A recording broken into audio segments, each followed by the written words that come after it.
Meu amigo, será que o senhor sabe o que é sentir angústia? O senhor chegou a pensar seriamente nisso, ainda que fosse só 2 vezes por ano?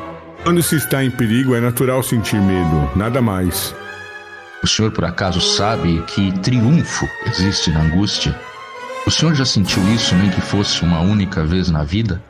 Se é a salvação da alma que o senhor está querendo, chegou tarde, sabe? O mar vai me engolir. E no quentinho morno da sua lareira, o senhor teria triunfado com mais facilidade? Pra trás, fantasma, dá o fora. Não quero morrer. Vou chegar até a costa. Ah, quanto a isso, pode ficar tranquilo. O herói nunca morre no meio do quinto ato. Por fim, ele se desmascarou. Não passava de um insosso moralista. Essa é uma passagem célebre, né? Ela extrapolou a própria peça teatral, né? Essa do quinto ato vai ser usado, né, algumas vezes depois. E ela é uma parte destaque da obra, porque ela encaminha, ou pelo menos ela principia o que vem a seguir, que é a relação que de alguma forma estava posta antes do Pier com a morte, mas o acerto de contas, né?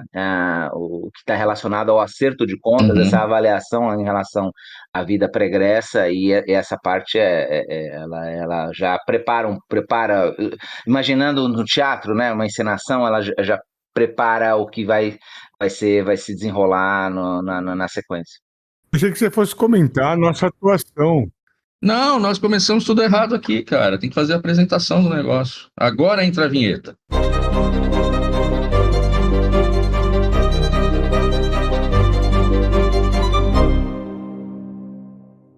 Bem-vindos, caros ouvintes, ao 4º episódio do podcast Três Caras e um Livro, um projeto que apresenta os livros que marcaram a vida de três caras, que são também, por acaso, professores da FEUSP, a Faculdade de Educação da Universidade de São Paulo. Este que vos fala aqui, o Marcos Eusébio, o Rogério de Almeida e o Rony Menezes. Esse projeto é financiado pelo Programa Unificado de Bolsas da USP e conta com o apoio da SESEX, a Comissão de Extensão, e a edição do graduando Matheus Fernandes, que muito nos ajuda aqui, sem ele nada disso poderia ter acontecido. Em cada episódio será apresentado e comentado um livro com pouco ou nenhum rigor, nenhum método, mas bastante interesse, pelo menos interesse desses aqui que vos falam. Esperamos que gostem e que nos acompanhem nessa jornada. Aí entra alguma vinheta aqui, que eu pus vinheta, não lembro mais que vinheta é, mas o Matheus deve saber. Não. Hoje, neste 4º episódio, vamos falar de uma obra pouco conhecida, ou pouco comentada, pelo menos. Na verdade, uma peça teatral escrita na segunda metade do século XIX, na Itália, por um autor norueguês, o Peer Gynt, do dramaturgo Henrik Ibsen. Para começarmos a pensar em como ser nós mesmos e escapar das armadilhas do Rei da Montanha, peço aos meus camaradas aqui que se apresentem, por favor. Eu sou o Rogério de Almeida, como o Marcos disse, professor da Faculdade de Educação da USP e um leitor que gosta muito de se aventurar na literatura. Mesmo quando não lê a peça, objeto do episódio. Não, Tudo bem, mas assim, eu li 3 vezes, mas eu vou fazer o comentário como se eu não tivesse lido hoje. Então vai ser a minha... Vou encarnar aqui o não leitor, mas Ótimo. o Rony leu por ele e por mim. Tal qual o Rogério de Almeida, eu também sou professor da Faculdade de Educação e, curiosamente, no episódio de hoje, eu que sou dos três o menos aventureiro, até porque eu planejo muito bem os meus passos, desta feita eu li com alguma atenção a obra e estou aqui pronto para fazer os comentários mais disparatados possíveis. Mas faltou, você comentou da importância ali, do trecho lido e tal, mas você não falou da nossa atuação. Eu acho que inscritos aqui pro Oscar, né? Sem dúvida, pelo menos o Grammy, ou então o Kikito. Framboesa tá logo ali. O Framboesa de Ouro, exato. Mas Marcos, eu quero saber, eu não sei se eu vou conseguir pronunciar aqui com todas as sibilantes necessárias. Exato, lembra lá do seu curso de norueguês. Vou fazer um curso de norueguês e já volto. Mas assim, por que Peer Gynt? Então, cada Aqui, né, teve que pensar em 3 livros para compor nossa temporadazinha aqui de 10 livros, né? Assim, uma apresentação inicial, né, um episódio inicial, depois 3 livros cada um de nós. E o meu critério foi não um critério de valor, digamos, histórico ou sei lá, mas muito pessoal. Então, este primeiro aqui, o Peer Gynt, eu escolhi por conta do impacto que exerceu na minha vida. É uma peça teatral que foi traduzida para o português numa coleção da editora Scipione, e é interessante que a editora Scipione, se existe ainda, não sei se foi comprado, acho que foi comprado por outras editoras, né, não sei, mas ela era de um professor da FEUSP, Scipione di Piero, não é, se eu não me engano, foi professor da FEUSP, e ele criou essa editora, e a peça foi traduzida ou publicada, em português pelo menos, por essa editora, numa tradução da Ana Maria Machado, que foi uma versão para o público infanto-juvenil. E eu ganhei esse livro na escola em que eu estudava, ensino fundamental, acho que eu estava na sexta série, eu acho. E eu ganhei quando teve um concurso lá de poemas e tal, e eu ganhei um concurso, e aí o prêmio foi esse livro. E foi absolutamente, então, essa coisa do acaso, do qual nós falávamos lá no primeiro episódio nosso, né, esses encontros. E eu fiquei encantado por esse livro que marcou muito esse período da pré-adolescência, ou já adolescência, né, da adolescência, por conta justamente desse apelo, o nome do... Qual que era o nome? Peer Gynt? Peer Gynt, o imperador de si mesmo. É o Agora, nome não, na agora tradução. duas Na questões. Assim, tradução. primeiro, leia o poema que foi premiado no concurso, para a gente poder apreciar também seus dotes literários. Esse é um poema perdido. E a segunda, você ficou fascinado pelo livro por ter se identificado com a questão do imperador, ou por conta desse primeira inquietação, aqui desse primeiro verso? Meu amigo, será que o senhor sabe o que é sentir angústia? Seria o Marcos um imperador Não. angustiado? Sem dúvida. Eu sou o imperador angustiado, mas o imperador deposto, o imperador angustiado deposto, né? Que não impera coisa nenhuma. Mas foi essa justamente. Olha só, eu tinha o quê? 12 anos, sei lá? 12 anos, a sexta série? 12, 13 anos, não sei. Agora não é mais sexta série, Isso, sei 12 lá, anos. sétimo ano, né? Mas aí todo poema é um poema, todo o livro, né? É que eu falo poema. Mas você reprovou alguns anos, né? Você tem que fazer esse ajuste aí na idade, né? Sim, eu tive que fazer, sim, aceleração, essas coisas. Não, eu tive esses problemas todos. Eu fiquei tentando muitas.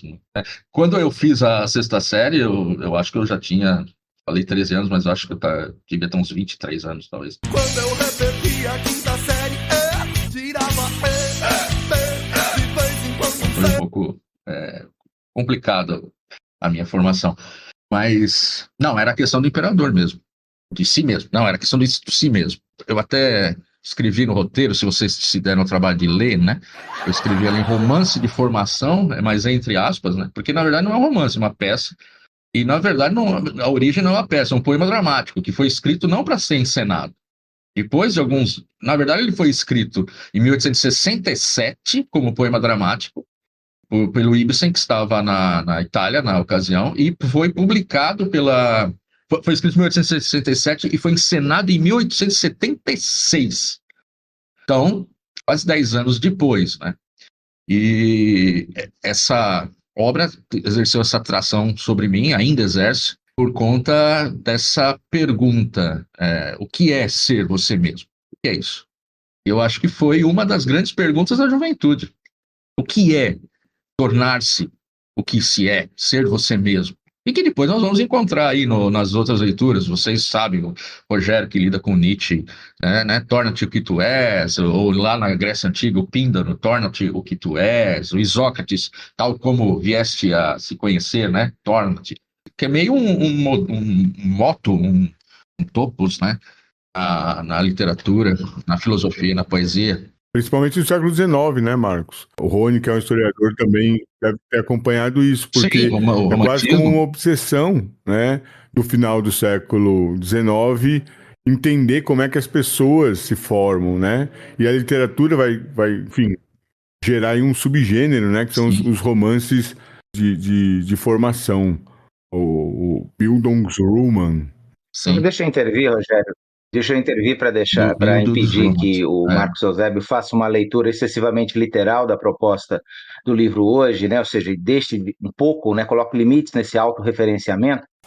Eu quero aproveitar. Olha O só. poema dramático ele é escrito em 67, ele é encenado pela primeira vez em 76, e já é encenado a partir da suíte, né? Primeiro duas peças, depois vai se tornar uma suíte sinfônica na sequência. Não, mas peraí, mas a Música de música de cena. cena. Não, é a música de cena. Anos, Depois de 10 anos, mas depois de 10 anos, ou seja, 1886 é que o Grieg exatamente, tira tira as suítes suítes. da música de Mas cena. tá, Ou seja, você está errado, você está tá. errado. Achou errado, otário? Você Você tem quis me razão, você tem razão. interromper, me dizer que eu não devia falar, mas Eu falei quando você bobagem, foi você tem falar, razão. você São falou as suítes asneira. depois que ele cria, depois da encenação, realmente. Exato. Mas a música ela é feita um ano antes da encenação, é 75, que data da primeira composição do Grieg. Eu queria que você Olha só. destacasse, se você puder destacar para os nossos ouvintes, caro Marcos, o seguinte: ele antecipa, quer dizer, na verdade, ele não é exatamente ele antecipa. O momento imediatamente posterior, ou pelo menos 20, 30, 40 anos depois da composição do Grieg, ela é marcada pela eclosão do nacionalismo na música europeia. Nós vamos ter Bela Bartók, Sibelius, Vaughan Williams, né? Isso também suas reverberações aqui na América, nos Estados Unidos, na Venezuela, no Brasil, na Argentina. Agora, essa Sim. peça, necessariamente, na Rússia. Na Rússia, exato, né? Na Rússia, Mussorgsky. Isso mesmo. Agora, essa obra, e agora eu estou falando da literatura, não necessariamente da peça, do Grieg, se ela reflete de uma certa forma o que foi a contribuição da língua, da cultura norueguesa para o mundo, talvez seja a obra mais conhecida. Você inicia o preâmbulo para a gente apresentar esse podcast como uma obra talvez pouco conhecida ou comentada aqui no Brasil, mas é uma obra extremamente conhecida mundialmente, uma obra muito famosa. E ela, ao mesmo tempo, ela representa a maior contribuição norueguesa para as letras. Pelo menos tem sido essa a propaganda da obra. Eu queria que se você pudesse comentar para a gente esse contexto no qual surge o texto do Ibsen, num momento de afirmação dos nacionalismos na Europa, em que há uma busca, essa obra ela não vai tratar exatamente de um retorno à Idade Média, o deslocamento ele é mais espacial do que temporal, mas no momento em que outros textos surgiam, no momento, quer dizer, num intervalo de tempo aí que vai desde do finalzinho da primeira metade do século XIX, de escritores europeus que recuperam, por exemplo, a experiência histórica da Idade Média para reafirmar suas nacionalidades. Então, se você pudesse falar um pouco das referências e do suporte, né? Porque ele é um poema dramático, depois ele é transformado numa peça de teatro. Ele não é exatamente um romance, mas ele cumpre uma formação como foi acenado brilhantemente pelo Rogério de Almeida, Sim. né? Acho que a nossa voz mais autorizada para falar sobre isso. Ele se aproxima, embora não seja tecnicamente, de um romance de formação, ou pelo menos tem alguma dialoga, né? Ou seja, ele realiza uma interlocução também com o romance de formação, que é um gênero que vai se desenvolver, já vinha se desenvolvendo, né, desde o fim do século, do início do XIX. Então eu queria que você comentasse aí no que diz respeito aos gêneros literários e também a essa busca de expressão de uma cultura norueguesa que está presente na obra. Não, a minha resposta vai ser bem mais curta que a sua pergunta. Fala muito! Então, espero que você se contente com isso. Então, o Henrik Ibsen, ele é um autor que está na metade do século XIX, mas o curioso é que ele é um autor conhecido por ser um autor realista, né? Na verdade, naquele ambiente do romantismo, ele escreve uns dramas que são realistas. Então, de fato, eu falei que o Peer Gynt é pouco conhecido. Talvez seja pouco conhecido no Brasil, de fato. Porque no Brasil nós conhecemos outras peças do Ibsen, Casa de Bonecas, por exemplo, que causou grande comoção quando foi publicada, porque é uma peça que fala da mulher que se separa mesmo do homem, que o homem não é criticado, claramente. Hoje poderíamos dizer, né, que é uma peça com um caráter muito feminista, o direito das mulheres, tal. Brand outra peça dele, Brand, em que questões existenciais, assim, que meio se relacionam com o que depois seria chamado de existencialismo, então a relação que a gente encontra em Kierkegaard, por exemplo, do homem com o dever ou com Deus, e é uma peça muito pesada. O Inimigo do Povo, que sempre me faz lembrar a Peste do Camus, é aquele médico que vai contra todo mundo lá na cidade balneária, porque está tendo lá uma contaminação da água e tal. Então tem essas peças muito realistas, que meio que se opõem, não se opõem, mas contrastam com o Peer Gynt, que está, como você bem disse, Rony, está nessa chave do tradicional, do folclórico, mas via romantismo. E aí ele se relaciona sim. Para mim, ele se relaciona sim com essa tentativa de retomar os temas não nacionais ou folclóricos. Eu não queria usar o termo folclórico, porque muitos acham que é um termo inadequado, mas para que o pessoal que esteja nos ouvindo compreenda. Esses temas folclóricos, o Peer Gynt, da peça do Ibsen, se refere a um personagem chamado Peer Gynt, que existe no folclore norueguês, mas que é totalmente reconfigurado pelo Ibsen. E muitas das historiazinhas que o Peer Gynt conta, porque ele é um grande mentiroso, né? Ele é um mentiroso, cara, é um mitômano. Ele cria lá essas histórias são histórias do folclore norueguês, que o Peer Gynt recria na peça. Por outro lado, a linguagem que o Ibsen usa é uma linguagem que é assemelhada àquela que vai ser a linguagem do modernismo, que virá ainda depois. Você tem cenas que são muito realistas e outras que são totalmente piradas.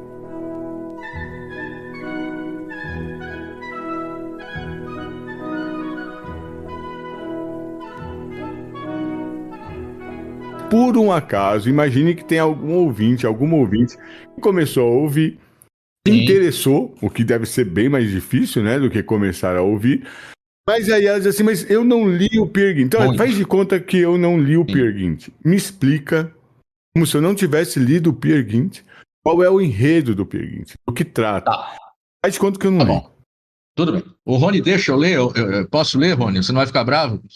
Eu ficar falando tanto assim nesse nosso episódio? Eu deixo porque, mais uma vez, você exagerou no seu autorreferenciamento e o seu comentário a respeito do contexto era para ser mais breve, né? E aí, de uma maneira muito acertada, o Rogério fez esse papel de alertá-lo para que nós temos um público que lê muito, um público de vasto conhecimento, exato, que atravessa a literatura aí com muita facilidade, mas você, por favor, faça esse papel de guia. Você será nosso timoneiro, esse timoneiro que nos levará da costa nórdica setentrional até o Atlântico, nas costas do Marrocos. Bem, eu vou seguir então, para não causar nenhum problema e não irritar os meus colegas de bancada, eu vou seguir estritamente o que está no roteiro. Rogério pergunta: qual é o enredo Peer Gynt, Marcos? E eu digo: Peer Gynt é um jovem norueguês cheio de imaginação, mentiroso e enganador. A peça trata da vida de Peer Gynt, desde lá a aldeia onde ele nasce, num fiord norueguês, as suas viagens por reinos mágicos, o norte da África, o Cairo, a América e, por fim, o seu retorno à terra natal. Nessa jornada, que como nós dissemos, também tem esse caráter de romance de formação, ele vai se encontrar com muitos personagens, né, que são ficticiamente reais e ficticiamente irreais. Claro, todos são fictícios, mas alguns são fictícios na chave realista e outros na chave mágica, surrealista, né?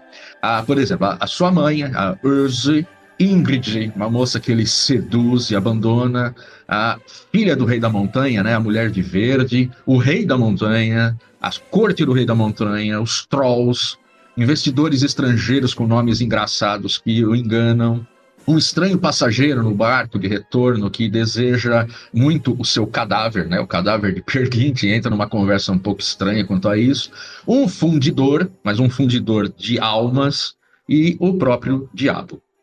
Em todas essas situações, Peer Gynt busca a todo momento ser ele mesmo, ser fiel a si mesmo. E aí, no final, parece que as coisas são um pouco diferentes daquilo que ele pensava.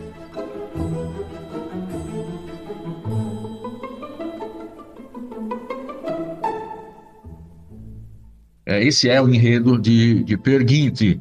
Caro Rogério, ficou satisfeito com o enredo? Fiquei satisfeito. Bom, eu li e posso atestar que você realmente fez muito bem. Não sei se o Rony, que não leu, também tem essa impressão. Eu tenho uma impressão de que o Marcos leu e fez uma leitura muito atenta e muito fiel ao próprio livro. Agora, o Marcos, eu não sei se eu me antecipo, mas ele é fiel a si mesmo. Ou seja, ele busca ao mesmo tempo dar a conhecer aos personagens com que se depara no seu itinerário, nesse périplo aí que vai do norte da Europa, passando pelo Saara, e até depois o retorno para a Noruega. No entanto, essa afirmação e essa representação de si mesmo, ela é entremeada por uma busca de si. Ou seja, nós temos aí um dístico. Né? Já me parece que há a construção de uma personalidade que nos é apresentada sob signo, né, da mentira, como você disse. Ele é um mitômano, de fato. Ele é um fantasista, né? Além de tudo, um fantasista também. Mas, ao mesmo tempo, ele busca, ele está numa saga, num périplo, por buscar um conhecimento de si. E há uma passagem, eu não sei se eu me antecipo, se você quer deixar para depois, porque no roteiro você cita o encontro dele com os comerciantes estrangeiros, que é o segundo ato, né? Logo depois, quando os acontecimentos relacionados à vida dele na Noruega, né, terminam. E ali me parece que é um caso singular de que ele é enganado ao fim e ao cabo, porque ele perde as suas riquezas amealhadas em acontecimentos que não são narrados no livro, ou seja, ele teria ido para os Estados Unidos e lá teria enriquecido, mas ao mesmo tempo ele cria todas as condições para ser enganado, porque ele presta todas as informações para os quase que desejando, né, quase que esperando que fosse enganado. O que me parece que há alguma diferença no caso subsequente do encontro com a Nitra. Mas se você puder, se você achar que é o caso de você comentar esses trechos, né, singulares do livro. Eu não preparei nada para comentar sobre esses trechos singulares que você apontou. Você está completamente fora do roteiro, você jogou numa situação bastante desconfortável, mas tudo bem, né? Tudo bem. Eu queria falar, eu pensei que você ia seguir o roteiro, ia falar da questão do Rei da Montanha, mas tudo bem, não tem problema. Não tem problema, não. Eu penso que, primeiro, o Peer Gynt precisava perder tudo para fazer sentido a história que o Ibsen queria contar. Para isso, ele faz o Peer Gynt ser um sujeito muito, muito cheio de si, muito arrogante, no momento em que ele conta para os seus camaradas que estão lá no barco com ele, que o dinheiro que ele amealhou na América, vendendo ídolos e traficando escravos, ao mesmo tempo em que ele distribuía aguardente para os escravos, e criava lá na China, para onde ele vendia ídolos, ou seja, ele dizia, não, vou tentar deixar zerado o meu índice de pecados e tal. Ele é um sujeito muito confiante na própria presunção.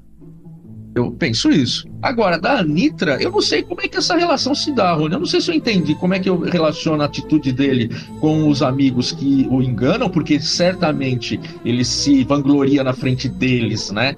E também diz que... que aí entra num detalhe. Ele diz que na luta entre a Grécia e a Turquia, ele não vai ficar do lado da Grécia, que procura autonomia. Ele vai ficar do lado da Turquia, porque ele ganharia muito mais dinheiro mandando lá, investindo seus recursos na Turquia do que na Grécia. Então parece até que isso é uma justificativa para que aqueles camaradas que estão com ele no barco o abandonem na costa da África e fujam com o dinheiro dele.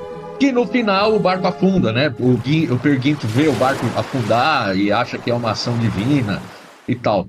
Mas eu tô absolutamente perdido aqui, eu não sei como é que eu me desencumbo dessa pergunta que você me fez, no caso da Anitra. Me ajude aí, ô Rony. Não, eu quero ajudar. No nosso roteiro, ele reza que você comente agora sobre o encontro de Peer Gynt com o Rei da Montanha. Mas rapidamente, só para desfazer mal-entendidos a respeito dessa comparação que eu lhe propus, no caso da Anitra, rapidamente, me parece que ele não enseja da mesma forma como no encontro com os mercadores, a danação de si mesmo, ou pelo menos, não a danação de si mesmo, mas o prejuízo que ele vem a sofrer no caso do encontro com os mercadores, que ele é enganado, ele perde todas as riquezas, né, e depois há supostamente uma intervenção divina que afunda o barco, mas no caso da Anitra, a luxúria preside esse encontro, o desejo sexual, ele não me parece que ele seja levado deliberadamente para a danação de si mesmo, mas são esses sentimentos que são um pouco intuitivos, que são mais de uma face menos racional,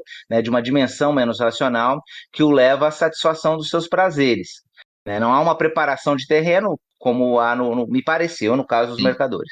Mas eu gostaria, portanto, então, de voltarmos ao roteiro, só para estender mais ainda o nosso programa. Quando você falou do conflito entre a Grécia e a Turquia, naquele momento, talvez certamente aos olhos do Ocidente, a Grécia representava os valores mais próximos, embora a Grécia não fosse necessariamente o espelho da sociedade europeia que se constituía, mas havia ali uma estratégia de reconstrução de afinidades, né, entre uma construção de uma imagem da Grécia antiga como repositório de uma certa racionalidade que se veria representada onde vicejava o iluminismo com muita força no 18. E ele toma o partido, quer dizer, da Turquia, surpreendendo os mercadores, com isso assinalando o seu interesse de si mesmo. Ou seja, é levar vantagem. Supostamente, portanto, investidos de uma aura honesta ou relacionada aos valores, eles também estão interessados em se dar bem. Ou seja, é sarcástica essa fase, né? Apresentando para o leitor que nesse mundo, nessa disputa aí, a dicotomia bons e maus, ela não se faz presente, né? O homem ele é regido pelos seus interesses e as suas circunstâncias, né? Exato, eles usam o pretexto de evitar que Peer Gynt apoie lá a Turquia para roubar o dinheiro dele, porque o dinheiro não iria para a Grécia, iria para eles, né? Não, vamos, né? Isso é repugnante, como, né? Deixemos ele aqui e fiquemos com o dinheiro, né? É isso mesmo. Agora, de fato, com a Anitra, é interessante, porque, assim, você tem duas figuras... Não, você tem várias, né, figuras femininas na peça. A Anitra é aquela por quem Peer Gynt fica muito, muito atraído, a que ele encontra ali nas costas do Marrocos, né? E ele fica muito atraído por ela. Ele se passa por profeta, né? Ele se veste lá umas roupas, ele se passa por profeta, um profeta muçulmano e tal. E ele fica muito seduzido por ela. E ele diz, na peça, ele diz assim, que ele é atraído, e aparece entre aspas, né, na tradução, ele é atraído pelo eterno feminino. Que é uma piscadela, na verdade não é uma piscadela, é um grito, na verdade, né? O eterno feminino que eleva e salva e tal. Só que esse eterno feminino ao qual ele se diz atraído não é nada disso, esse eterno feminino que eleva e salva. É como você disse mesmo, é o desejo. E quando a Anitra pega e dá a volta em Peer Gynt, né? A impressão que eu tenho é que ele, de algum modo, e ele abandona as roupas de profeta e tal, é como se, de algum modo, ele visse nela alguém parecida com ele. A Anitra mesmo deu a volta, tal. Ela foi ela mesma e fez tudo o que era necessário para procurar. Porque o que ela diz assim, ele diz para ela, eu vou te dar uma alma. E ela diz, não, eu prefiro um topázio, eu prefiro uma... O que é muito, muito interessante essa posição dessa mulher que ludibria esse homem tão esperto, esse sujeito tão... E ludibria de fato. Então, a impressão que eu tenho, ele reclama um pouco, ele fala, olha só, ela foi embora, não sei o quê, mas ele meio que fala, ok, ela é como eu.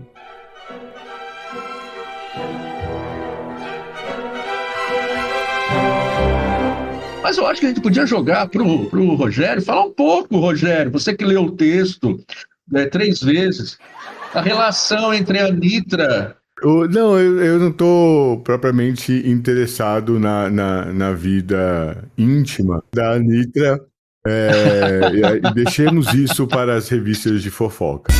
Mas o que eu queria pontuar é que nessa análise do Tony, desponta aí um caráter que depois você também pontua, que é o que eu acho que nós poderíamos qualificar realista. Porque justamente no final do século XIX haverá essa passagem, vamos dizer assim, de uma perspectiva romântica, poderia ter até ser estabelecida como um culto ao eu.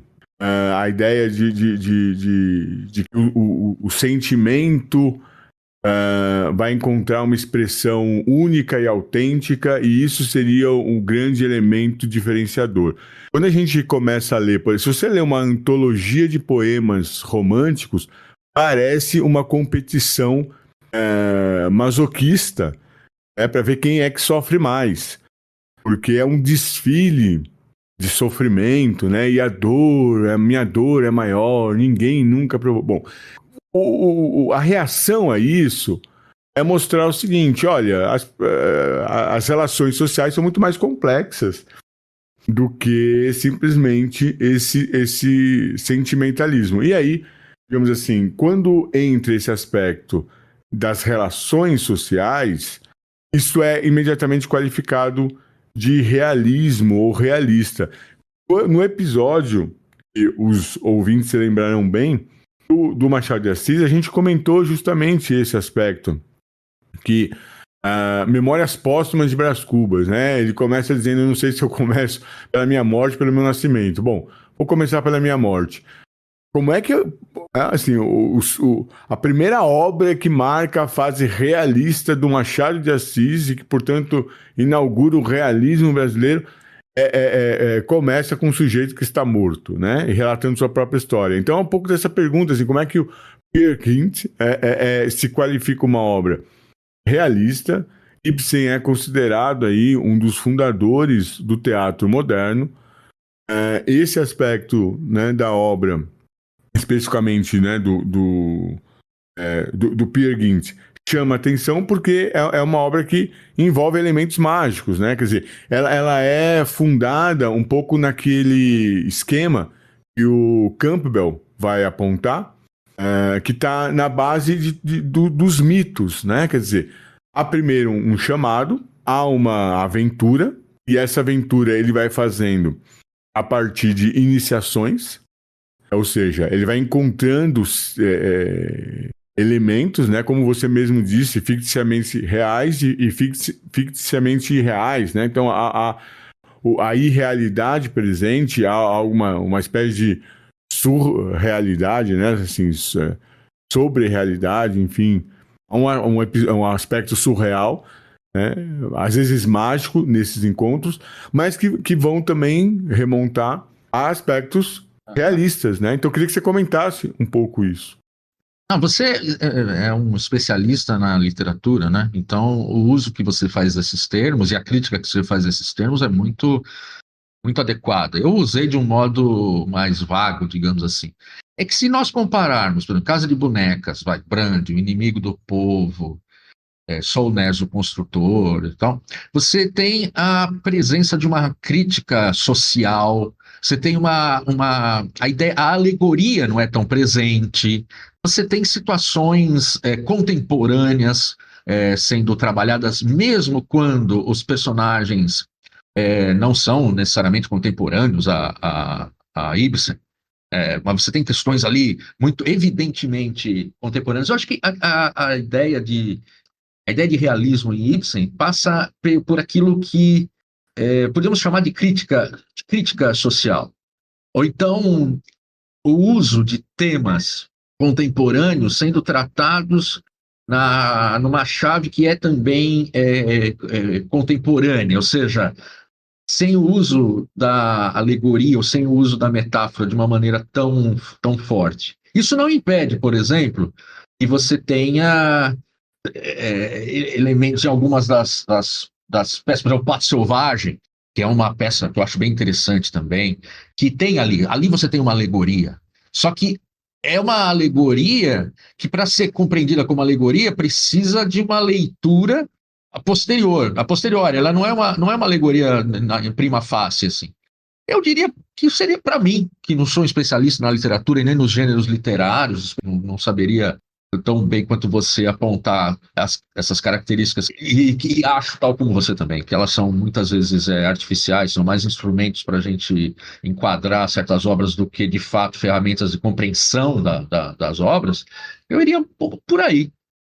Quis colocar aqui o uso dos termos na sua acepção mais precisa.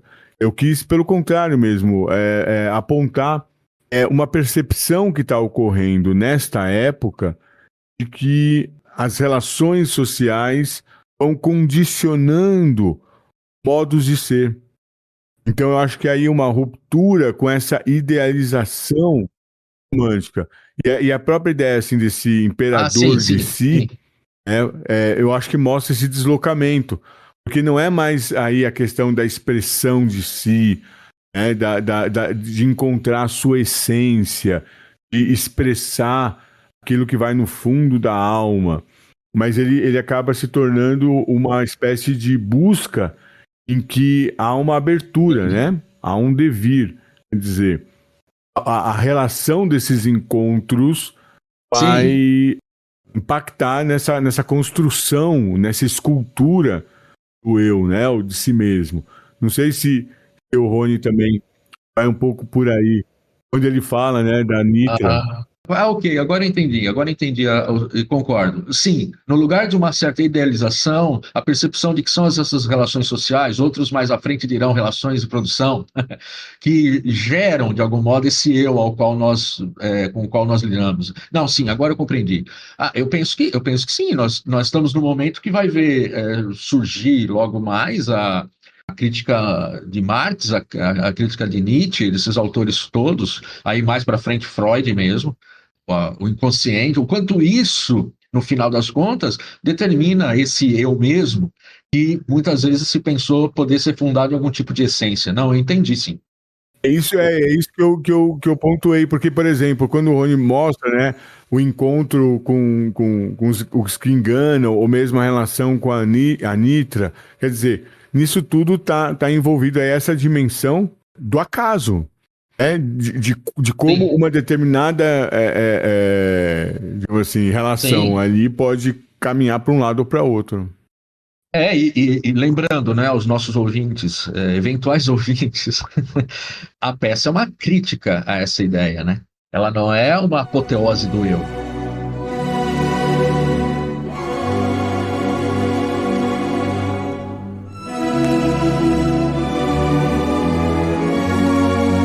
Você selecionou alguns trechos do Marcos, e você com a sua eloquente dramatização, não sei, você havia se preparado também para fazer a leitura desses trechos, você pode aprofundar um pouco do que você agora há pouco iniciou a respeito do jogo de palavras e do jogo de símbolos que aparecem na obra em relação ao eu, em relação ao modo como que ele lida com a crítica que é social, mas também ao mesmo tempo é um olhar importante para o indivíduo, no qual acredito que as psicologias, a psicanálise que vai nascer algumas décadas depois também podem encontrar aí elementos fartos aí para poder também se debruçar. Então eu não sei se você havia se preparado, se você quer fazer a leitura desses trechos e realizar alguns comentários, porque esses trechos estão relacionados a algumas categorizações. Você podia ler para a gente, então. O que você acha, Rony? Lê para a gente o primeiro trecho aí.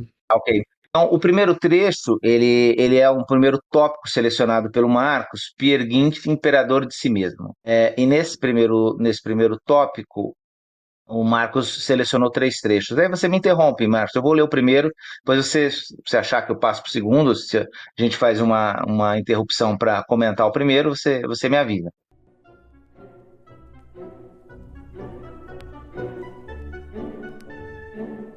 Na sala do rei da montanha, qual a diferença entre um homem e um troll?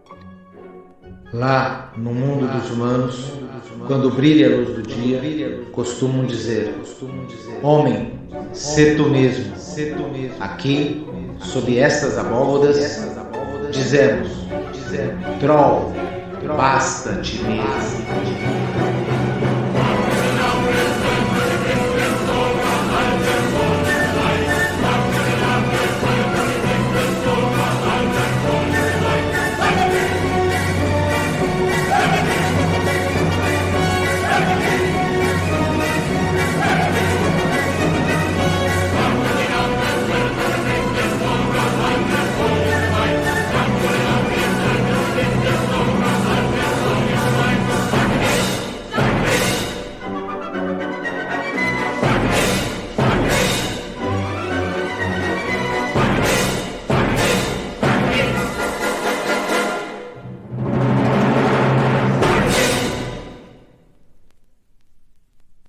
Eu penso que esse é um miolo, por assim dizer, do texto do Ibsen, né?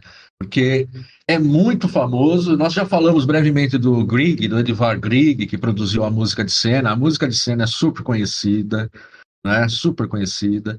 E a cena da Suite Peer Gynt, é o movimento número 3, né? Se não me engano, na Sala do Rei da Montanha. Ela é conhecidíssima.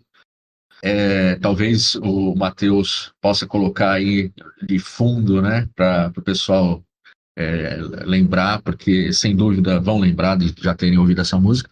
O Rei da Montanha diz isso para o Peer Gynt, na cena ali que ele tem que decidir se ele vai ser um humano ou um troll, para se casar com a filha do Rei da Montanha. Ele diz isso. No mundo lá fora, entre os humanos, se diz: homem, seja você mesmo. Nós aqui, né, os trolls, os duendes, nós dizemos: troll, basta a si mesmo. E há uma diferença. Porque o que é isso, ser você mesmo? E qual a diferença entre ser você mesmo, né, ser tu mesmo, e baste-se a si mesmo? E a peça se desenvolve a partir daí. No final nós vamos ver porque o Rei da Montanha volta no final da peça, mas em outro contexto, outra situação. E aí ele vai falar com o Peer Gynt, falar: você foi você mesmo? O final da peça é um acerto de contas. Você foi você mesmo? Ou você bastou-se a si mesmo? Aquilo que o Rogério falou antes, nessa crítica a uma certa idealização, que acaba caindo, por assim dizer, num certo tipo de, num certo tipo de solipsismo, certo tipo de atomização do indivíduo, que nós vemos isso hoje. Imagine, quando eu li esse texto, eu tinha lá 12 anos, sei lá. O que é ser você mesmo? Qual a diferença de ser você mesmo e bastar-se a si mesmo? Eu escolhi essa peça para a gente conversar hoje, meus caros, porque até hoje é uma questão muito viva para mim.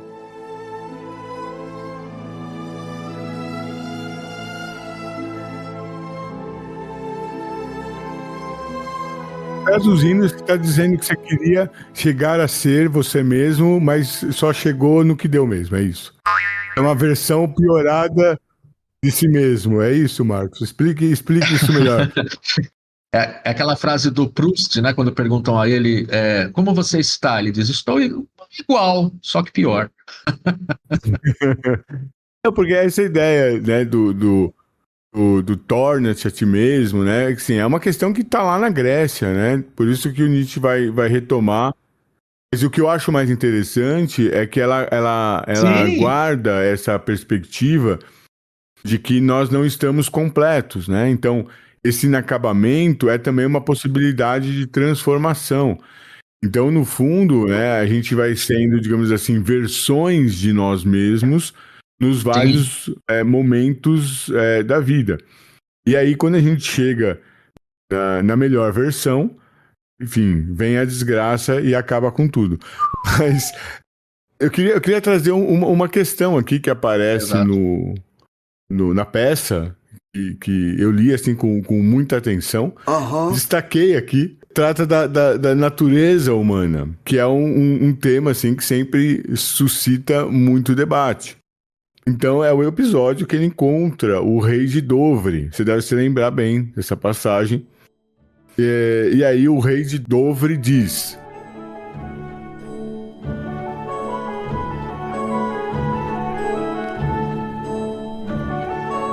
a natureza humana, como resiste? Não adianta ferir-la a ferro e fogo, só conseguimos feridas passageiras.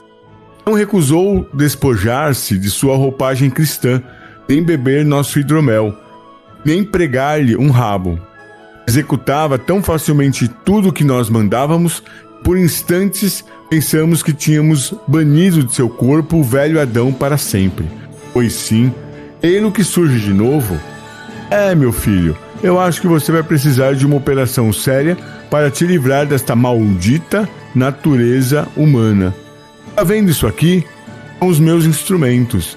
E como sou um bom vidraceiro, vou te fazer um lindo olho de boi, dos grandes, ou melhor, de touro, e nunca mais terá leitoas dançando ou vacas tocando harpas e coisas desse tipo.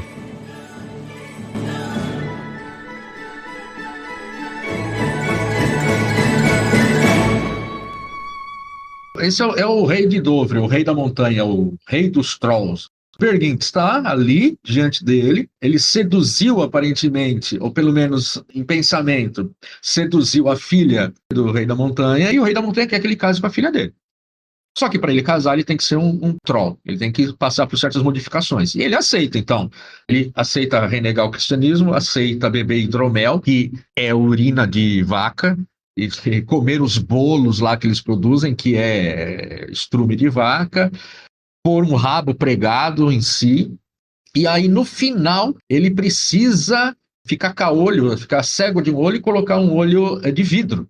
Para quê? E aí vem. Ele vai deixar de ver o hidromel como urina de vaca e os bolos que eles comem como estrume de cavalo, e vai ver aquelas vacas tocando harpas e leitoas dançando como mulheres muito bonitas. E aquele mundo repugnante no qual ele está, que é o mundo dos trolls, passará a ser para ele um mundo lindo e maravilhoso.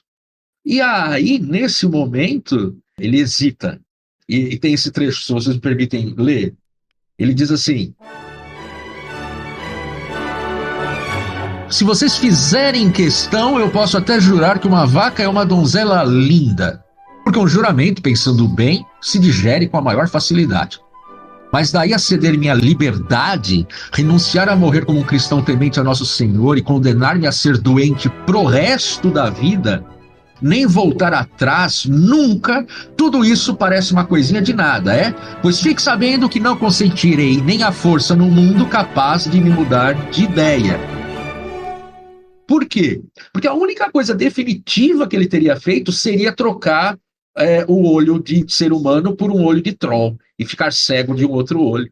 Todo o resto ele podia negar, ele podia renegar aquilo, ele poderia dar a volta naquilo, ele poderia desviar daquilo. Só que arrancar um olho, ele pergunta para o rei de Dovre: você vai trocar o meu olho e quando é que eu volto a ter um olho de ser humano? Ele falou: nunca mais. Aí ele diz: não. E é nesse momento na peça que tem início aquela música famosa na sala do Rei da Montanha, em que os duendes todos querem pegar o Peer Gynt e tudo mais.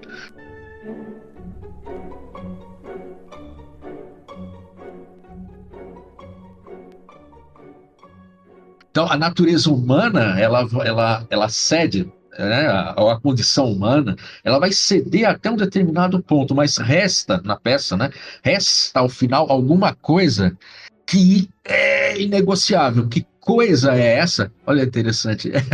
É a capacidade de negar, né? É a capacidade de dizer não, é a capacidade de desviar, de fugir. É essa última possibilidade de ver uma saída. Em outros termos, o Peer Gynt nunca decide.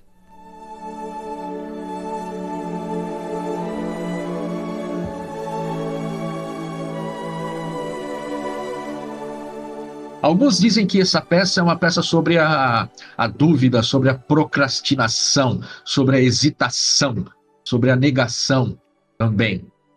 Ele não assume. É o que vai acontecer logo depois, né? Se a gente meio que continuar no tem um traço que pode parecer acham? Menos elaborado do que aquilo que você acabou de elencar, porque no que você leu, que é um trecho anterior ao vaticínio do Rei da Montanha, o Peer Gynt chega a abrir mão da própria religião, ou seja, aspectos que são da sua inserção no mundo, ou seja, na conexão com os outros homens, É claro que o eu, ele sempre vai estar relacionado, ele nunca é próprio, ele nunca basta a si mesmo também, porque o eu precisa da legitimação que é dada pelo externo, pelo outro. Mas se a gente não avançar tanto aqui nessa reflexão, o Perguinte ele dá a volta Aham. naquilo que está relacionado aos aspectos culturais, aos elementos e fatores culturais que o fazem dele tanto humano como um integrante da sociedade de onde ele vem. E ele abre mão de uma série de coisas. Mas a incisão física na face, e principalmente, quando você bem disse, o olho de vidro, Sim. ele, ao mesmo tempo que vai permitir, e vai ser necessário, ele Sim. poder se instaurar num outro plano, que é o plano dos duendes, dos mágicos, e vai retirar, portanto, é o signo final da retirada da humanidade do Peer Gynt, é uma incisão naquilo que representa a identidade do sujeito, que é a face. Ou seja, é a face, aquilo que é apresentável, que vai ser transformado, vai ser mudado daí Sim. por diante. Sim. Então chega Boa. numa situação limite, chega-se a uma situação limite, na qual esse tipo de incisão e essa perda da Muito bom. identidade é o ponto pro qual ele não avança, ele não dá o próximo passo, né? Boa, bem lembrado. É uma peça, quer dizer, é um texto cheio de possibilidades. Essa é muito legal, é muito importante. A face do, ele vai mexer na face do homem. Deixar de ter a É, face humana, ele recua, né? Só que ele recua em outros momentos. Na sequência, que eu acho que também é importante, é quando ele foge lá de onde ele está com os trolls e encontra esse grande troll, que é o Boig, o grande Boig, que é invisível, né?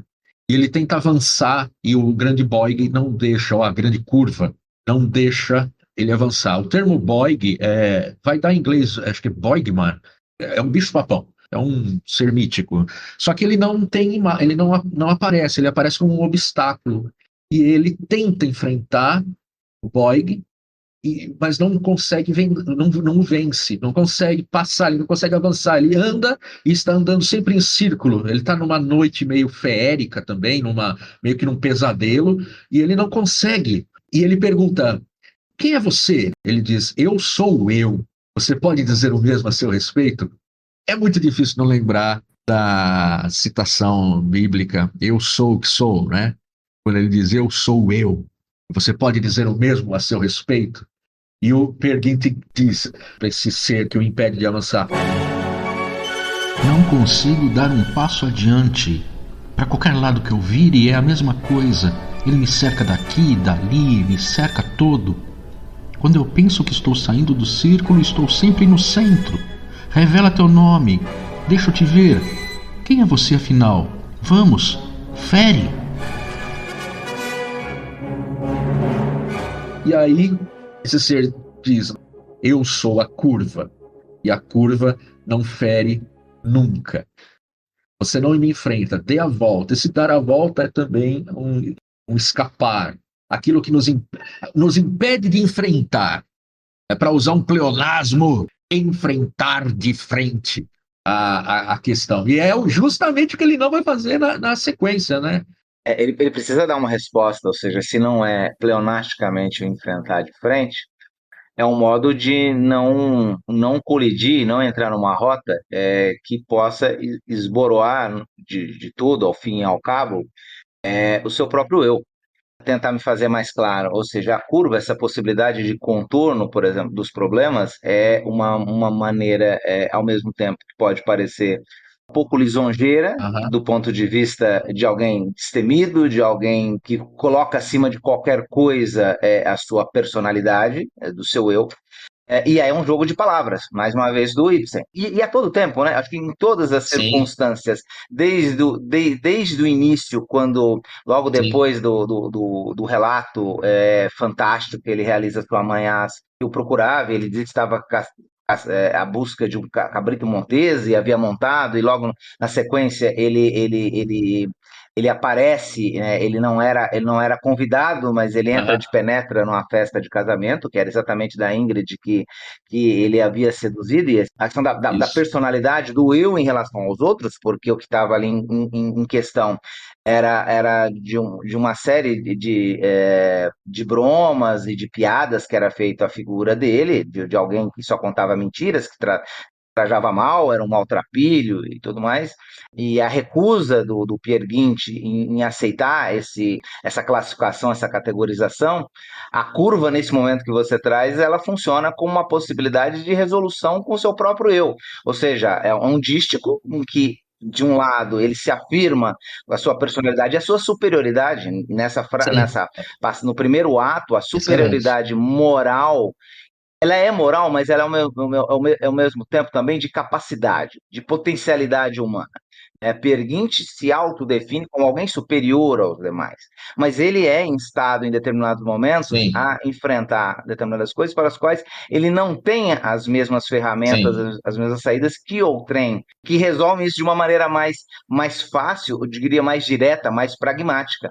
E aí o próprio pragmatismo, o Peer Gynt, me corrija, ele também pode ser visto de uma maneira dual.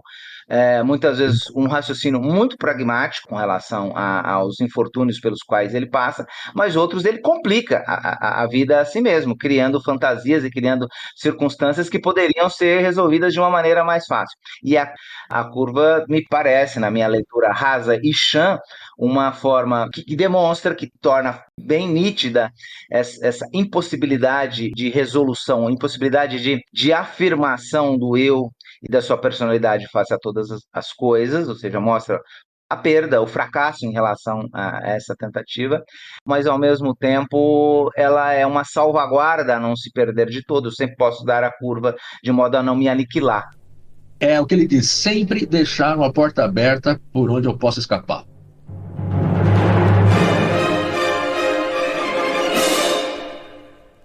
Seguindo aqui a nossa discussão, seria muito importante que alguém que leu 3 vezes a peça para esse episódio pudesse nos falar aquilo o que você pensa, mestre Rogério, acerca do grande Boig, a grande curva, né? Brinde-nos com sua sabedoria meridiana, por favor, luminosa.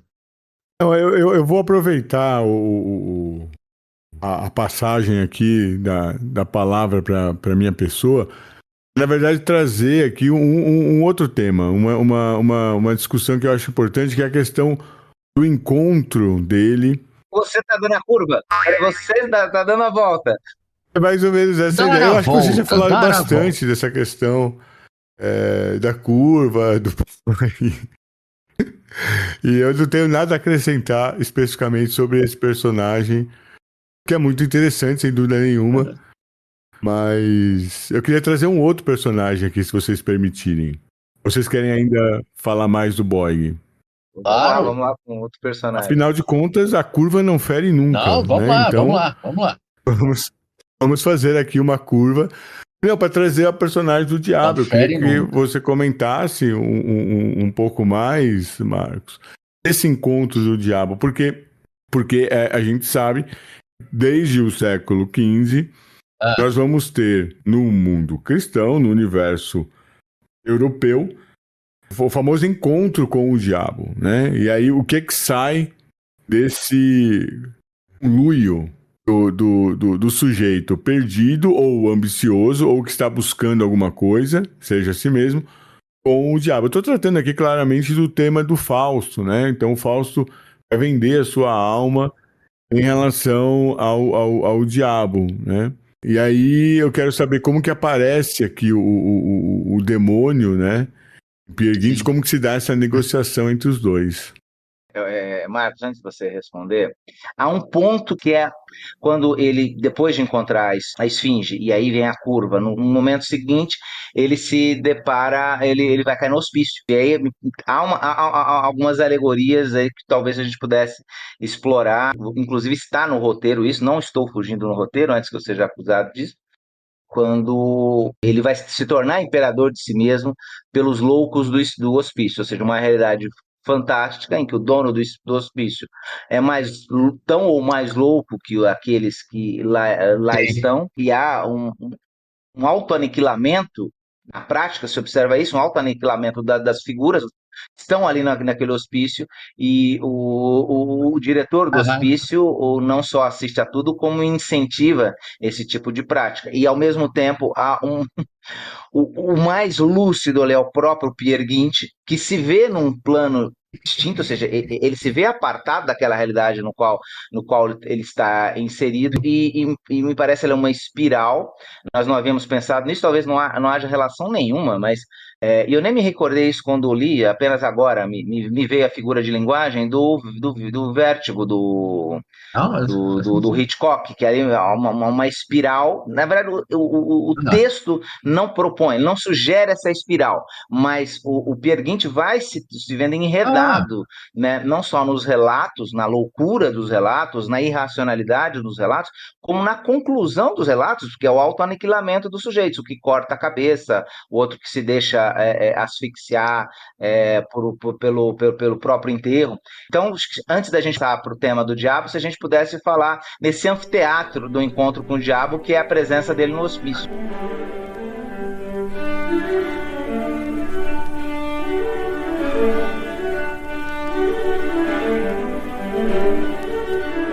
muito interessante isso que você pontua, Rony, e também o que o Rogério apontou, porque eu percebi, meus caros, esse é o primeiro livro que eu sugeri, mas teremos mais os dois.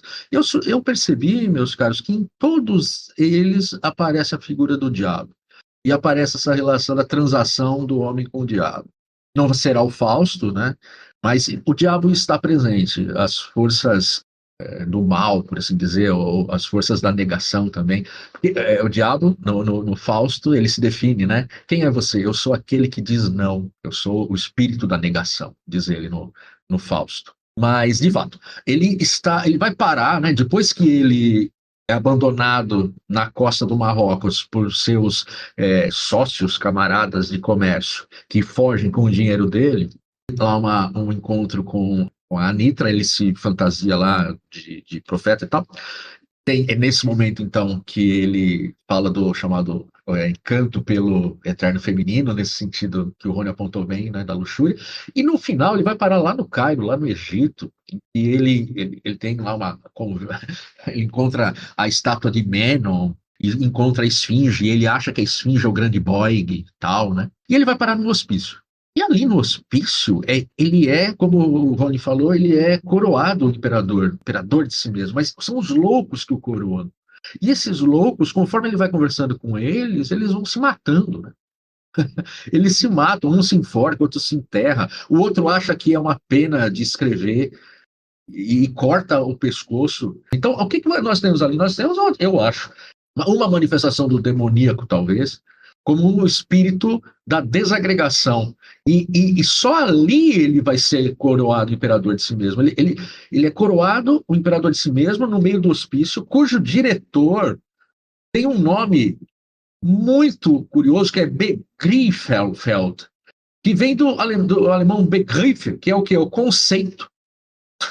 Então, talvez tenha já aí uma crítica à filosofia de estilo hegeliano e tudo mais. O que está no meio o que é o chefe, o líder, o manda-chuva no hospício? O conceito.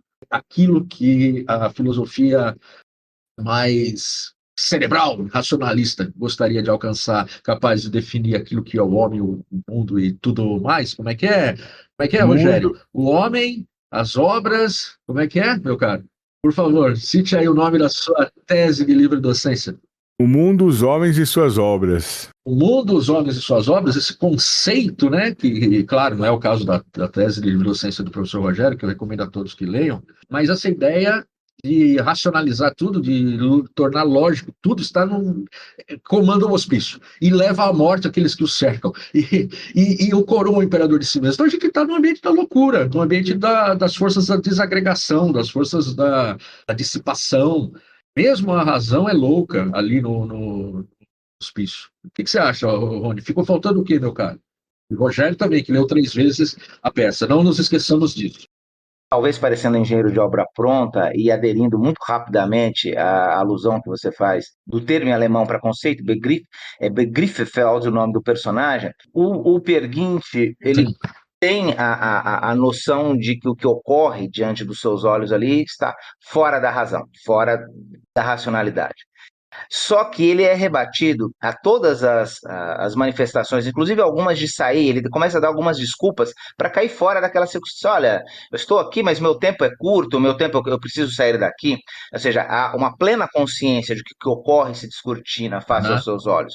É algo do qual é totalmente maluco, fora da racionalidade. Só que as respostas para as tentativas de dar a curva pelo Peer Gynt tenta dar a curva naquela situação, são respondidas de maneira pretensamente racional. O discurso é racional do Begriffefeld. Ele responde às tentativas de fuga da situação com argumentos que têm uma certa racionalidade, mesmo que o conteúdo seja irracional. Ora, o fim disso tudo é a coroação de si mesmo. E você demonstrará a partir daquilo, das sequências ali dos atos, né, que a sua busca, o seu périplo, o seu itinerário no encontro de si mesmo, né, na intronização do império de si mesmo, ela estará assegurada na medida em que você cumpra essas, não são nem requisitos, mas né, essas etapas. Portanto, as respostas e a argumentação são do plano de uma pretensa racionalidade do Begriffefeld. Sim. Né? Ele poderia dar aí do louco, né?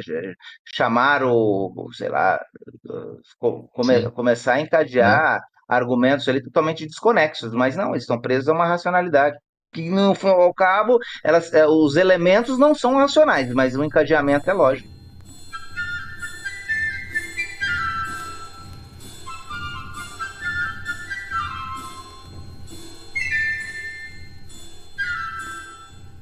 Mas eu acho essa questão interessante porque é o tema, digamos, que percorre boa parte da literatura, mas que depois, à medida que se chega principalmente ao iluminismo, há uma pretensão de apagar a loucura da esfera humana. Como se a loucura fosse o oposto à razão. E é claro, aqui não só a loucura é apresentada como desprovida de razão, mas tudo aquilo que passa por uma afetividade exacerbada, tudo aquilo que passa por obsessões, tudo aquilo que passa por não aceitação da realidade, enfim, vários componentes, vamos dizer assim, que faz parte da nossa Constituição, né? Assim, o mergulho, a crença em mundos imaginários ou a determinadas figuras inexistentes, enfim. Toda essa manifestação é tida como o oposto da razão, tida como loucura, e é suprimida da condição humana, né? Então é como se determinados delírios não fizessem parte humano. E eu acho muito interessante esse tema aparecer de forma integrada, né? Porque aí, no Machado, por exemplo, aparece a mesma discussão. É o excesso da ciência, ou seja, é o excesso da racionalidade que produz loucura. E depois, claro, o século XX vai ser farto em exemplos, e aí o Adorno vai voltar ao tema da racionalidade, Heidegger vai abordar esse tema também a partir da própria noção de técnica, e etc. Mas aqui a gente está falando de uma obra que é bem anterior a toda essa discussão, né? Que de alguma forma já antecipa um pouco disso. Quer dizer, é uma obra que tenta fazer um contraponto a esse excesso de racionalidade que o universo das ciências vai trazendo cada vez mais para o cotidiano. Você pode justificar praticamente tudo logicamente, racionalmente. Isso, exatamente. A loucura pode se instalar no discurso mais racional. O século XX nos mostrou isso, continua nos mostrando isso de uma maneira mais evidente. Mas se vocês me permitem, até porque estamos falando já há bastante tempo, e voltando à pergunta que o Rogério me fez, a questão do diabo, eu acho que a partir do quinto ato, né, nós temos, que é o último ato da peça, né, nós temos a apresentação do diabo em algumas configurações. A primeira é a seguinte: deu tudo errado lá para Peer Gynt, de algum modo, e ele está voltando para a terra dele com o dinheiro que ele conseguiu lá. Ele tem algum dinheiro ainda, ele está voltando, mas ele já é agora um homem alquebrado, já é um homem velho. Ele volta para a aldeia dele. Está lá voltando no navio, e no navio alguém vem falar com ele. Começa uma conversa muito esquisita, e no final pergunta: se esse navio naufragar, eu posso ficar com o seu cadáver? E aí o Perguinte fala, não, o que é isso, né? Que, sai fora, que bizarro isso. O tempo está ótimo, que, né, pare com isso e tal. Aí no final ele pergunta para um lá dos marinheiros, lá pro capitão, não sei, falou, quem era aquele que estava na escada até há pouco ali, que desceu a escada? Ele falou, não, mas aquele era o cachorro. Ele fala, aquele que desceu as escadas agora é o cachorro da tripulação. É uma cena quase de um Conde Drácula, assim, não sei. Mas antes, né, da peça, eu acho que a obra do Drácula é de 1880 e pouco, não é, Rogério? Rogério que estudou o Bram Stoker também, não é isso? Isso. É final também do século XIX, década de 80. É a década de 80. Mas a situação é cômica, porque depois passa um tempo e o navio vai afundar mesmo. Vai dar uma tempestade, o navio afunda e tem um diálogo meio macabro e meio, sei lá, sinistro, e ao mesmo tempo que é cômico. Do Peer Gynt com o cozinheiro, porque só tem uma prancha lá para eles se apoiarem, e aí o cozinheiro fica falando, me deixe ficar aqui, me dê essa prancha, eu preciso me salvar. Daí ele fala, não, eu que vou me salvar, não, eu tenho mulher e filhos. Eu falo, não, eu que vou me salvar, você já teve mulher e filhos, eu ainda não tive, eu que tenho que me salvar, você já fez o que você tinha que fazer, eu ainda não. Ele falou, não, tenha piedade. Ele fala, não, né? Ele é ele mesmo, ele faz com que o cozinheiro lá do navio morra, né, afogado. E aí, de repente, aparece essa figura desse sujeito aí. E o Perguinte fala, sai. Ele falou, não, calma, eu não preciso me agarrar a essa prancha. Basta que eu me apoie aqui com os meus pés, eu me mantenho à tona. E aí nós temos aquele diálogo do começo do nosso episódio, porque ele percebe, de repente, que aquele cara é uma força demoníaca, e ele diz assim, não, eu não vou morrer. E o personagem do Homem Desconhecido diz, bem, de fato, você não vai morrer agora, porque o herói não morre no meio do quinto ato. Então ele quebra a quarta parede, eu penso, antes do Bertolt Brecht, ele quebra a quarta parede do teatro, dizendo, claro que você não vai morrer, e ele some. Ele fala, olha só, era só um moralista. Ele chega, mas ele encontra duas figuras. Primeiro, ele encontra um fundidor. Fundidor do quê? De botões, né? Naquele tempo se faziam botões de amálgama, de chumbo, né? Usando ferramentazinha e tal, fundindo o chumbo. Daí ele fala, não, sou um fundidor de almas, e eu vou fundir aquelas almas que não foram, isso é terrível, que não foram nem muito boas, nem muito ruins, aquelas que foram mornas, e eu vou fundir você. Mas como fundir? Eu vou fundir você com outras almas para ver se sai uma outra alma melhor, feita das partes. Ou seja, aquilo que o Rony falou é perda da identidade. Ele fica apavorado com essa perspectiva. Fala, não, mas eu fui eu mesmo. Fala, não, você não foi você mesmo. Ele pede um prazo para o fundidor para encontrar alguém que diga que ele foi ele mesmo. E aí ele conversa com alguns personagens, ele conversa com o rei de Dovre, ele encontra o rei de Dovre, é muito, muito curioso, ele virou um mendigo, porque ninguém mais acredita nos trolls, né? Assim, é cômica essa cena. Ele fala assim, nós estamos aí vivendo ao relento, né? E aí o rei de Dovre diz, você foi um troll a vida toda. Porque você confundiu ser você mesmo com bastar-se a si mesmo. Ele fala, olha atrás da sua orelha, está escrito atrás da sua orelha o lema dos trolls, basta a ti mesmo, e foi isso que você fez.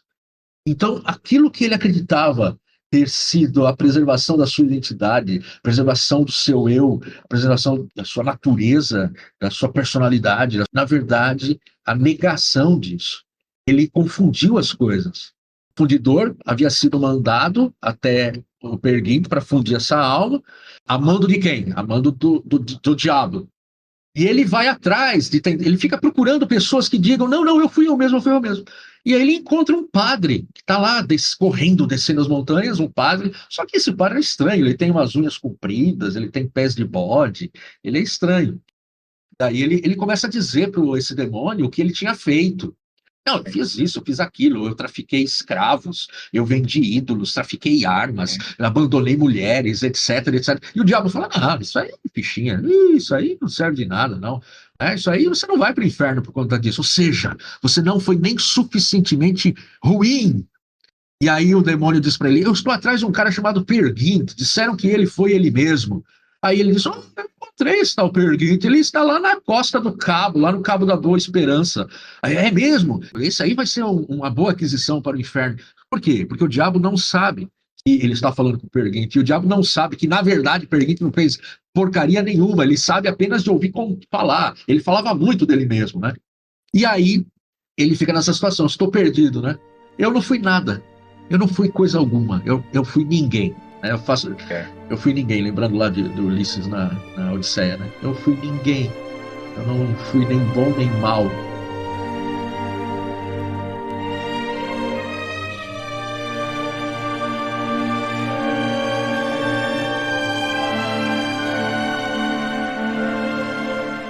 Você vai construindo a sequência discursiva, né, que permite que projetemos o Peer Gynt como, ao mesmo tempo, alguém que não foi ninguém. E talvez se pudesse arriscar um raciocínio a propósito do tempo em que do período em que a obra é escrita, e já que você chamaram a atenção, porque nesse diálogo com o desconhecido, na prancha, quando o desconhecido vai, né, em busca do corpo, Peer Gynt, e há uma quebra, né, se chama de quebra da quarta parede, há uma remissão direta ao leitor, a quem está de fora. Se eu pudesse fazer isso agora, ou seja, é um período, a obra é escrita em 67, ele escreve da Itália, o Grieg é um autor internacional, ele vivia o momento da segunda fase da Revolução Industrial, e a constituição de uma massa de trabalhadores aos quais, é claro que a gente vive um processo muito mais acelerado disso, passa a viver muito mais acelerado no século XX, ainda mais agora, né? Mas deixemos isso de lado, ficar nesse período do século XIX, das últimas 3, 4 décadas do XIX, está se constituindo um grupo de uma certa forma vai reproduzir aquilo que já foi para outros períodos da história europeia, né? Se a gente pensar na servidão de indivíduos os quais não tem a personalidade, são figuras que têm uma existência que não foi dada a conhecer, né? Cuja passagem pela Terra não representou absolutamente nada. E na segunda fase da Revolução Industrial, essas figuras elas vão ser números também. Elas vão ser números e vão perder o signo dístico que o caracteriza. E isso atormenta o Peer Gynt.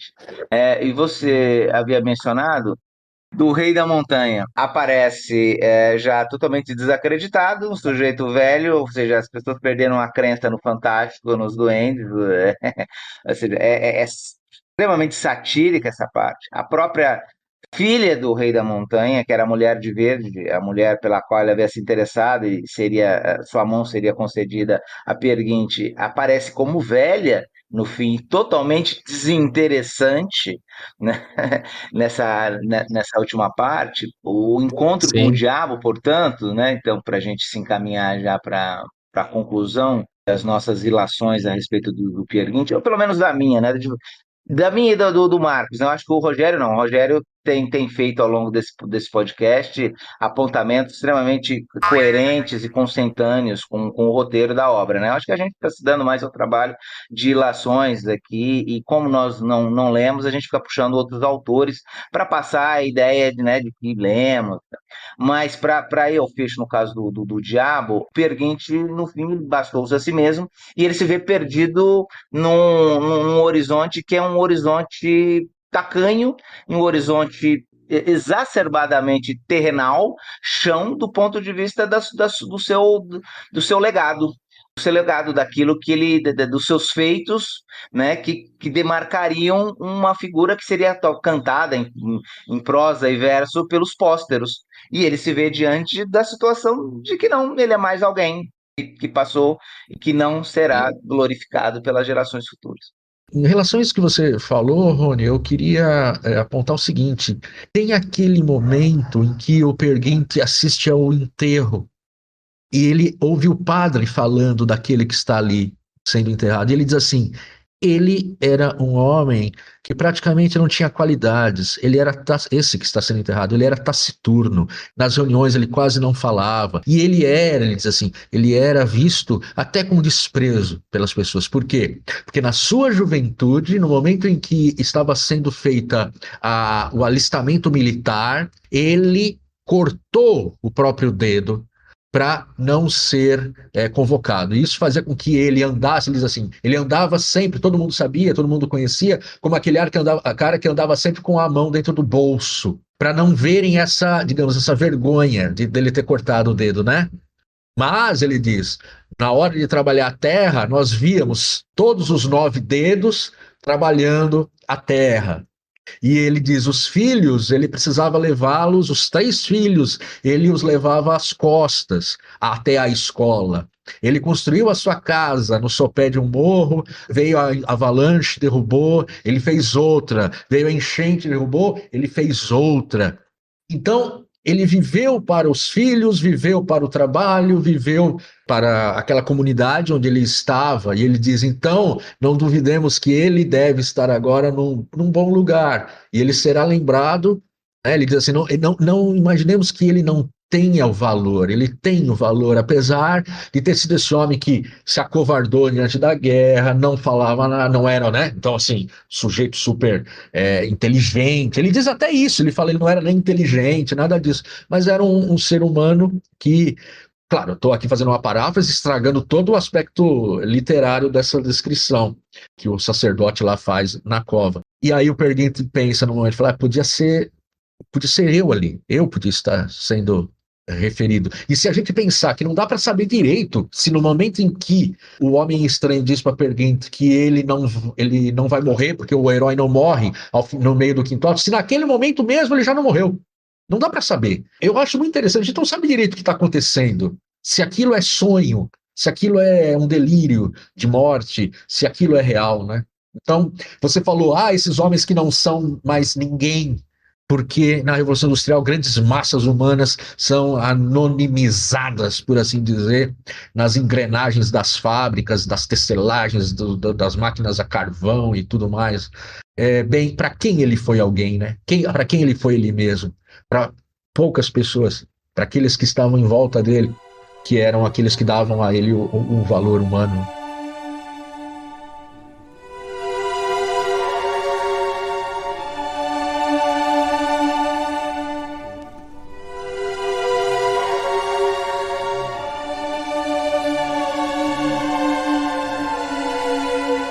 Isso, eu quero ouvir o Rogério, mas é porque está totalmente conectado ao que você acabou de dizer. Esse sujeito que corta o seu próprio dedo para fugir à obrigação, né, do serviço militar, mas, por outro lado, essa amputação não impede de que ele execute todas as outras coisas e o faça um homem comum, um homem ordinário, e, por sua vez, não sabemos se o serviço militar e a ida à guerra pudesse fazer dele um Sim, herói. sim. Eventualmente poderia. Nesse sentido, ele se distinguiria e teria seu nome lembrado como os heróis. Era só uma referência muito mais pobre, uma referência muito menos ilustrada, como as que vocês trazem aqui da literatura, mas eu recordei de uma música que eu gosto muito, que recentemente o mesmo título, não a mesma música, o título foi gravado com uma banda um pouco mais próxima, uma banda chamada Verve, mas eu chamo a atenção para o Emerson, Lake and Palmer, que cantavam Lucky Man. The people would sing, ooh, what a lucky man. Tinha até que a tradução, enquanto você mencionava. Ele tinha cavalos brancos e senhoras pela contagem, todas vestidas em seda e esperando na porta. Oh, que homem de sorte ele era! Laço branco e penas, elas enfeitavam sua cama, um colchão coberto de ouro no qual ele deitava. Oh, que homem de sorte ele era, e assim por diante. Ele foi lutar na guerra, por seu país e seu rei, por sua honra e por sua glória. As pessoas cantariam, oh, que homem de sorte ele era. Uma bala o achou, seu sangue correu enquanto ele chorava. Nenhum dinheiro poderia salvá-lo. Então ele se deitou e morreu. Oh, que homem de sorte ele era. Ooh, what a lucky man. É uma maneira de ser herói, né? Perguinte ao final, seja ele delirando no momento da morte, seja ele estando de fato vivo, velho, alquebrado, ele encontra ao final do poema, ao final da peça. Lembremos do Boig, né? O Boig falou lá do dar a volta e tal. A cena que vem depois é a cena em que ele Solveig. está com a sua amada Solveig. Ele está ali numa cabana e ele vê o quê? Ele vê a mulher de verde, a filha do rei de Dovre. E a filha tem um filho com ela e diz: esse filho é seu. Ele é um monstro, filho. E ele olha para aquilo e fala: meu Deus, o que eu vou fazer agora, né? Eu não posso assumir isso, eu não posso dizer a Solveig que eu tenho um filho com a filha do rei de Dovre. E ele diz para Solveig: eu vou até ali, eu já volto, me espere. Ele fala: me espere que eu já volto. E o que ele faz? Ele dá a volta, ele não enfrenta, ele foge. E aí que ele foge da Noruega, ele abandona Solveig. E ele volta, depois de muitos anos, como nós já vimos, e aí ele encontra aquele, ele está à procura de alguém que diga quem ele foi, ou melhor, que diga que ele foi ele mesmo. E ele encontra lá numa cabana uma velhinha, uma bengala meio cega, que é Solveig, que está ali na cabana. E poderíamos pensar é muito espírito do tempo pensar assim: ah, mas que descrição de mulher é essa que ficou esperando? É uma leitura muito pobre e boba essa, eu acho. Porque a questão não é essa, não é a mulher que ficou esperando, é a ideia de que onde ele foi ele mesmo? Ele foi ele mesmo no coração de uma outra pessoa. Ele diz assim: eu estou perdido, você, né, Solveig, lembra de mim? Daí ela meio cega fala: lembro, você voltou. E aí tem aquela linda canção de Solveig, em que ela diz que em mim você é você mesmo. Eu te preservei. O que eu acho que valeria destacar é que onde Peer Gynt foi ele mesmo, não bastando a si mesmo, na verdade, foi quando ele de algum modo existiu para fora de si mesmo. Ele existiu para fora de si mesmo no coração de Solveig. Ele existiu para fora de si mesmo, nós não falamos aqui, não deu, no coração da mãe dele, Eisa. Ele também existiu para fora de si mesmo entre os aldeões lá da cidadezinha dele, que falam dele, quem ele era e tudo mais. Quando ele não bastou a si mesmo, ele talvez tenha existido. E essa cena final é muito bonita, ela termina meio numa chave onírica, assim. E aí sim faria talvez sentido, a gente não vai entrar nessa discussão por conta do horário também, né, minha gente? Aquela frase, aquela ideia do Goethe do eterno feminino, se a gente quisesse. Aí sim, esse eterno feminino que salva. Mas não personalizado na figura da Solveig. Mas essa ideia de que o que nós somos por conta dos outros, não por conta de nós mesmos. São as nossas relações. Nós não somos nada sem o outro. Mesmo em Platão nós encontramos essa ideia de que nós somos apenas juntos dos outros, por exemplo, no primeiro Alcibíades, o diálogo do primeiro Alcibíades de Platão. Mas isso é uma outra história. Vamos lá, Rony, quais são os filmes que tratam dessa peça aí, Peer Gynt, de Henrik Ibsen? São 3 filmes, agora você me pega literalmente de calças curtas, porque eu fiz a tarefa pela metade. Eu não me recordo agora Bom, como você disse, há diversas adaptações, mas aquelas em língua inglesa, vou me deter aqui. Tem uma de 34, que agora eu não me lembro depois, Marcos, se puder complementar quem é o diretor e quais são as circunstâncias de produção. Não sei se é a mais conhecida, porque a mais conhecida me parece que seja de 2006, a mais recente. Mas há uma de 41 que chama atenção, porque é a estreia do herói do cinema favorito do Marcos, que é o Charlton Heston, né? Essa figura que representa a bravura, né? Que representa o imperador de si mesmo, que é a sua estreia nos cinemas. Eu não assisti toda, Marcos. Eu comecei a assistir até determinado, até a entrada do segundo ato, um pouquinho depois. Eu não sei se é muda o tempo todo. O primeiro ato todo é mudo. Não há diálogos. Então, esse primeiro filme que o Rony citou é de um alemão, né, o Fritz Wandenhausen. Era nazista, né? É um filme alemão da era nazista. Então, são os nazistas revendo aí o Peer Gynt. E tem também a questão desse do que você citou, Rony, que é um que eu procurei muito. Eu queria muito ter visto esse filme. E eu não consegui encontrar nenhuma cópia disponível desse David Bradley de 41. Tá no YouTube, eu mandei os links. Olha só como você lê muito o roteiro, é por isso. O Você lê link tanto que você às mandou vezes da se encenação de Se confunde com os 68, links.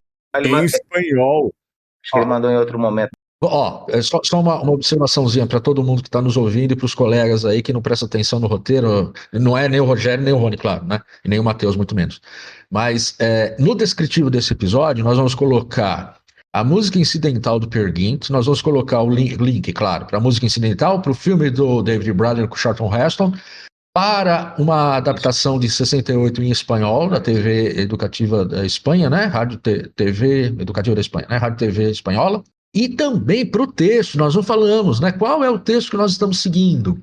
Estamos seguindo a tradução do Léo Gilson Ribeiro, jornalista, escritor, tradutor brasileiro, muito importante. Nós vamos deixar também no descritivo desse episódio esse texto. As pessoas vão dizer assim, bom, não leu o livro, não assistiu o filme, né? Tá fazendo o quê? Bom, na verdade, eu nem vim, eu ia fazer um exame de sangue hoje, mas enfim, acabei cancelando. Deu sangue pra gente aqui, deu sangue pela cultura. Não, mas falando sério aqui, tem uma adaptação também mais recente do ano passado, de 2023, que, enfim, também seria bastante interessante de acompanhar. Então, eu só consegui levantar essa informação Tem pelo acesso a ela? A IMDb. gente O tem acesso a IMDb essa... é o maior banco de dados, né, sobre filmes. Então, ele traz essa informação, mas eu não consegui levantar nenhuma informação adicional. E aí ele lista também outras, né? Que é do David Bradley, que a gente já comentou. Aqui o Rony mencionou, de 2006. Que é, enfim, também uma outra adaptação. Mas essa é feita para a TV. É uma adaptação mais breve, de 1h20. E existe também uma outra que também feita para TV em 2009. Então a gente observa que, de fato, é uma obra que suscitou interesse também do cinema. O texto do Peer Gynt é muito adequado à cinematografia, mais talvez do que o teatro, porque certas indicações, certas cenas funcionam muito bem no cinema. A mim me parece que é um texto que funciona muito bem para o cinema. O movimento, né? Olha, o movimento é um traço dessa obra, e além do movimento, os cenários que são sugeridos, né? O cinema teria uma facilidade de reconstruir, né, ou de desenhar os cenários que são descritos ali na obra. A ideia de movimento, em determinado momento, né, sai dos fiordes da Noruega e já nós o apreendemos, né, atracando no Marrocos e atravessando o deserto até chegar ao Cairo. Ou seja, tem uma ambiência e que as cores, além de tudo, as cores. É uma obra extremamente colorida. Vai lá, Rogério. E, por favor, você não fale daquele quarto integrante que a gente havia convidado hoje, que não leu a obra e não assistiu ao filme. Que não se trata de nós três aqui. Nós, né, fizemos um consumo muito atento da obra. Exatamente. Mas eu vou assistir agora a todas as versões e fazer um comparativo de cada uma delas com o original, para ver se o filme chegou a ser o filme mesmo, ou se o filme não conseguiu passar de uma reles adaptação mal feita, né? Eu recomendo a leitura do texto, né, do livro. Os filmes são uma outra proposta. Não dá para conhecer uma obra literária por meio de um filme, né? Eu acho que isso é interessante. Muita gente acha que é intercambiável, né? Assim, o mais importante é a história, né? Não, o importante é a experiência com o formato que é desenvolvido ali. E aí todo filme, ou toda adaptação, ou toda montagem acaba sendo uma nova interpretação desse livro. Foi o que a gente tentou fazer aqui ao ler, né? Interpretar, enfim, discutir, pensar passagens de um livro que foi marcante para o Marcos. O Marcos que finalmente, depois de longas décadas, conseguiu se tornar... chegar a ser si mesmo, né? E aí pode ser coroado agora o imperador de si mesmo. É isso aí. Uau, já pensou? Mas eu acho que é isso aí, gente. Eu gostei bastante. Espero que aquelas que tenham nos escutado até agora tenham gostado. E me despeço por aqui. Eu quero me despedir só fazendo o convite para o nosso próximo encontro, nosso próximo podcast, em que abordaremos o livro As Vinhas da Ira, escrito pelo John Steinbeck, norte-americano, que retrata a migração de uma família do meio oeste norte-americano, de Arkansas, para a Califórnia, no contexto logo posterior da Grande Depressão de 29. É um livro já num outro recorte, né, com um outro enquadramento, se comparado a não só do suporte que esse é um poema dramático e depois vai se transformar em peça, do Steinbeck, que já é um novel mesmo, né, um romance, mas uma conjuntura dupla entre as agruras coletivas, né, que me parece que é o mais amplo desse livro, que é de uma massa de trabalhadores sem chão, que perde as suas posses, seu meio de sobrevivência e passa a trabalhar como mão de obra assalariada, mas aí também é uma dimensão acentuada no que diz respeito às agruras individuais. Então, acho que a gente, de uma certa forma, diferentemente do Ibsen, mas nessa obra ainda a relação do homem é percebido, né, enquanto ele mesmo, da sua essência, face a uma sociedade que o anula, que o tenta também tornar mais ela estará presente também nessa discussão, nessa exploração, né? Nessa exploração que faremos daqui a algum tempo. Muito bem, eu me somo aos colegas da despedida e já ansioso pela discussão do próximo livro. Uma bela escolha aí do Rony. Um abraço. Muito obrigado. Até nosso próximo encontro. Tchau, tchau.